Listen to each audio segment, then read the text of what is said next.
अपना सब्जी रखती दिया। दोस्तों क्या हालचाल, कैसे हैं आप लोग। तो मैं पहुंच चुका हूं घर और मैं आज मार्केट से कुछ सामान लेके आया जिसके लिए मम्मी मुझे काफ़ी टाइम से बोल रही थी। तो दोस्तों मैं ये लेके आया, इसको बोलते हैं मीठी सेब ना मम्मी, क्या बोलते हैं इसको पहाड़ी में? सेब।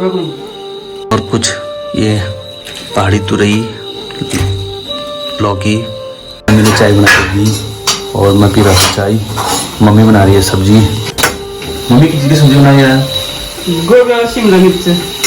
गोभी और शिमला मिर्च। तो दोस्तों मम्मी बना चुकी है रोटियाँ। मम्मी इतनी जल्दी बना दी रोटी तूने? अच्छा दोस्तों चलिए हम खाते हैं खाना और आप भी खाइए। तब तक के लिए गुड नाइट। कल फिर मिलते हैं अपने न्यू ब्लॉग के साथ। वही सादा खाना उच्च विचार।